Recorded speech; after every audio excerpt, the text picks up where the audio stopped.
Although they are two different wars, these two veterans, Jim Doyle and Robert Gonzalez, have something in common. They can't forget the bloodshed, the horror of watching their friends die in combat. Both are devastated emotionally and mentally, and each one deals with their anguish in the very same way: alcohol. Jim Doyle is a Vietnam veteran. Robert Gonzalez spent a year in Iraq. Both say the trauma of war has caused them to drink heavily. Each uses alcohol for very different reasons.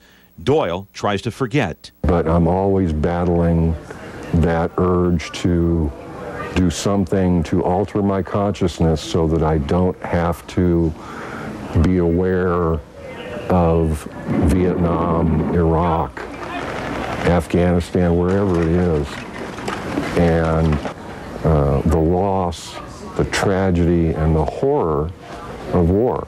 We came home, and some did and some didn't. Gonzalez wants to open up.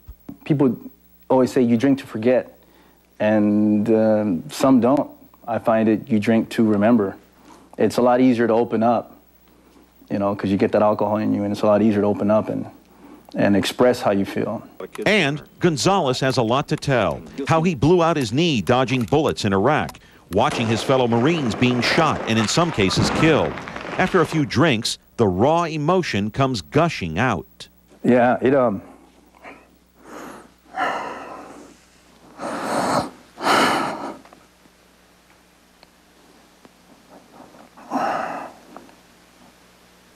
Gonzalez wants to tell his war stories to family and friends. I'd rather do that than sit down one-on-one with somebody, with a doctor, because then it feels like it's just set up. Then it feels like, hey, like I'm being pawned off onto somebody.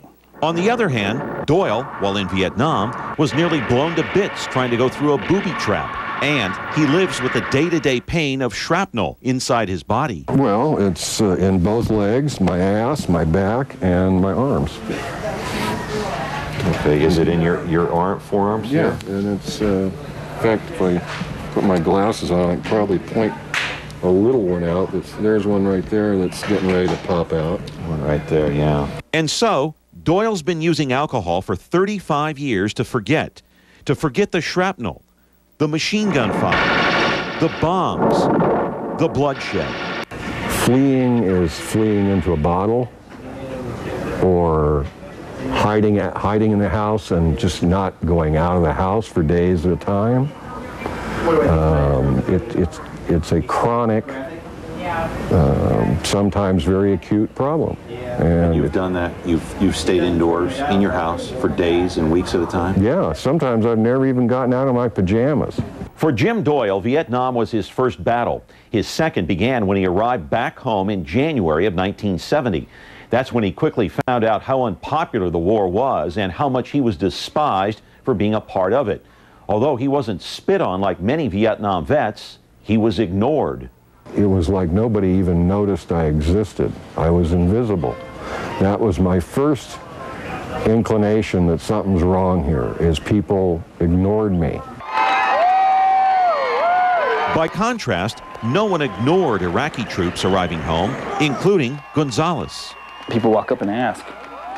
Mainly older people, like people that have grandchildren, sons or daughters. Younger ones, they don't. Give me the older ones, say, hey, were you in Iraq? I said, yes, I was, and they thank me, and you know, that goes a long way. The war in Iraq was born out of 9/11. President Bush told us Saddam Hussein had weapons of mass destruction and that he was a direct threat to our country. No weapons have ever been found. Although opposition to the war remains steady, it's not overwhelming. In Vietnam, the U.S. was fighting communism. The war gripped the nation for years. Protesting became a national pastime as the daily images on television fueled the fire. In Berkeley, they called in riot police. At Kent State, shots rang out. Minutes later, 4 students were dead. In Chicago, riots erupted at the 1968 Democratic National Convention. Overseas, Jane Fonda was seen coddling the enemy, the Viet Cong. The pressure was too much for President Johnson. I shall not seek, and I will not accept the nomination of my party for another term as your president. Doyle says the memories of war will never go away. How'd you like to see your best friend standing next to you and all of a sudden have a rocket-propelled grenade hit him and watch him just vanish in a haze of pink mist and pick bone fragments and brain fragments off yourself? How do you just get over that? We had a 21-year-old, I remember his name, Lance Corporal Jackson, who had got shot in his chest, and he's laying there on the ground. Of course, a lot happened during that fight. Seeing him laying there on the ground, and just a few minutes before that, we were just kidding around in the back of a Humvee.